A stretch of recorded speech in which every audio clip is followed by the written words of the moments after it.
Good morning students, welcome to the flux maths coaching classes. Last class में हमने हमारे class 12th के exercise 1.1 के क्वेश्चन नंबर फर्स्ट को कंप्लीट किया था, जिसमें हमने देखा था कि कोई रिलेशन कैसे रिफ्लेक्सिव होगा, सिमेट्रिक होगा, ट्रांजिटिव होगा। हम अब क्वेश्चन नंबर सेकंड देखते हैं इस वीडियो में। So that the relation R in the set R, देखो ये आर है जो रिलेशन के लिए, और ये वाला आर किसके लिए है, रियल नंबर्स के लिए। ये अलग से डिनोट करने के लिए आपको इस तरीके से आर बनाना है, ठीक है, क्योंकि आपके एनसीईआरटी बुक्स में इसको डार्क किया हुआ है, अपन डार्क यहाँ पे कर नहीं सकते, तो मैंने इसको थोड़ा अलग टाइप से तो ये डिनोट करने का तरीका होता है रियल नंबर्स को, है ना।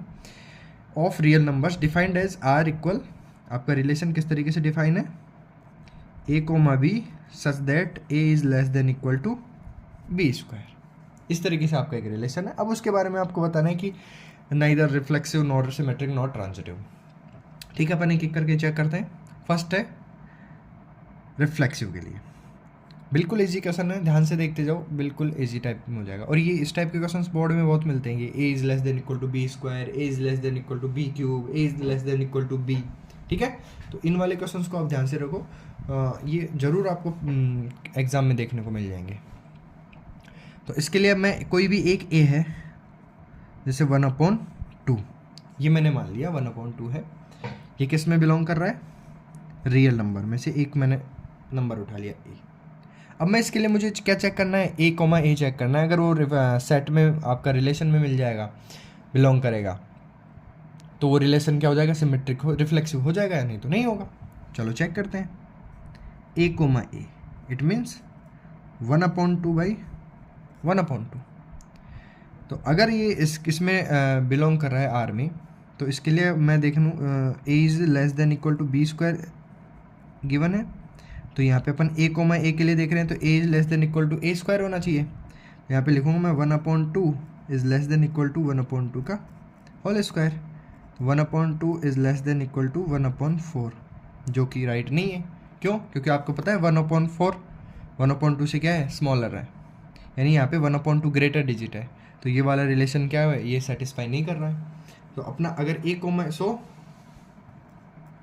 Coma a is not belongs to relation R for all A is belongs to real numbers, यानी A में जितने भी रियल नंबर में जितने भी A है, जितने भी नंबर्स हैं, उनके लिए A कोमा A आपके रिलेशन में बिलोंग नहीं कर रहा है, इसलिए आपका जो रिलेशन है वो रिफ्लेक्सिव नहीं होगा। तो आप लिख दोगे सो relation R is not reflexive. Clear है। सेकंड पार्ट देखते हैं अपन सिमेट्रिक के लिए। सिमेट्रिक के लिए क्या होना चाहिए, a comma B is belongs to R, then b comma a is also belongs in to R. तो अपन उसके लिए अगर अपन चेक करें, तो अगर मैं एक ए मैं अगर आपको लेना चाहूँ 2 एंड बी अगर मैं ले लूँ 5, ठीक है। ए मैंने ले लिया 2, बी मैंने ले लिया 5, तो a comma b it means 2,5।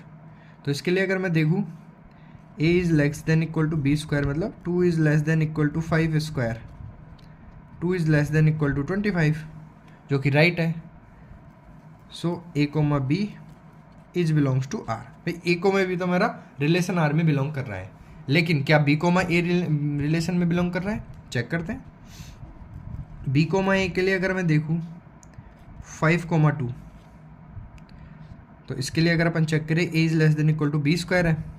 अब यहाँ पे a की वैल्यू 5 है, is less than equal to 2 square, 5 is less than equal to 4, क्या ट्रू है, नहीं। तो इसलिए b comma a is not belongs to r। तो देखो a कोमा b अगर r में बिलोंग कर रहा है, लेकिन b कोमा a r में बिलोंग नहीं कर रहा है, तो ये रिलेशन क्या नहीं हो जाएगा, सिमेट्रिक नहीं होगा। सो तो अपन लिख देंगे सो relation R is not symmetric। Clear हुआ यहाँ तक। अब थर्ड वाला पार्ट देखते हैं अपन ट्रांजिटिव के लिए। ये वाला आपको ध्यान से देखना है, ठीक है। ट्रांजिटिव के लिए अगर अपन देखना चाहे, तो मैं आपको ये एग्जांपल आपको याद रखना है, इससे क्या बिल्कुल इजीली हो जाएगा कि अगर मैं a की वैल्यू ले लूँ 10, b की वैल्यू मैं ले रहा हूँ 4 एंड c की वैल्यू मैं ले रहा हूँ 2, ठीक है। मैंने 3 वैल्यूज़ ले ली, 10, 4 एंड सी। अब ट्रांजिटिव के लिए मेरी कंडीशन क्या है, ए कोमा बी पहले आर में होना चाहिए, बी कोमा सी आर में बिलोंग करना चाहिए, और फिर ए कोमा सी भी आर में बिलोंग करना चाहिए। ठीक है, अपन एक एक करके देखते हैं। तो यहाँ पे अपन ने ये तीनों ए कोमा बी कोमा सी तीनों किस में बिलोंग कर रहे हैं, अपने रियल नंबर्स में से लिए हैं मैंने। अब इनके लिए अपन चेक करते हैं फर्स्ट ए कोमा बी, मतलब 10,4। 10,4 अगर मैं चेक करूँ तो 10 is less than equal to 4 square, और 10 is less than equal to 16, जो कि राइट है। तो it means A comma B is belongs to R. So A comma B is belongs to, भाई मेरा ए कोमा बी रिलेशन आर में belong कर रहा है।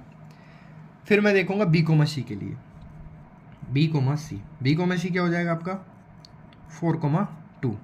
तो इसके लिए अगर मैं लिखना चाहूँ तो 4 is less than equal to 2 square, तो 4 is less than equal to 4, जो राइट है, क्योंकि इक्वल या तो लेस देन हो या इक्वल हो, तो ये इक्वल वाला फॉलो कर रहा है। तो इसलिए मैं लिखूंगा so b comma C is belongs to R, यानी मेरा ए कोमा बी आर में बिलोंग कर रहा है, बी कोमा सी आर में बिलोंग कर रहा है। अब मैं देखूंगा किसके लिए, ए कोमा सी के लिए। तो ए मैंने ले लिया 10 और सी मेरा क्या है 2। तो अगर इसके लिए अगर मैं चेक करना चाहूँ तो 10 is less than equal to 2 square, मतलब 10 is less than equal to 4, that is not true. तो इसके लिए but A comma C is not belongs to R. तो आपका ए कोमा बी आर में बिलोंग कर रहा है, B comma C is belongs to R, but A comma C is not belongs to R. So relation R is not transitive. तो आपको clear हो गया क्वेश्चन कि रिलेशन आर जो है नो सिमेट्रिक भी नहीं है, रिफ्लेक्सिव भी नहीं है, ट्रांजिटिव भी नहीं है। तो आई होप ये क्वेश्चन आपको समझ में आया होगा। वीडियो को ज़्यादा से ज़्यादा शेयर करें, लाइक करें, एंड अब देखते हैं आगे क्वेश्चन नेक्स्ट वीडियो में। ठीक है, थैंक यू।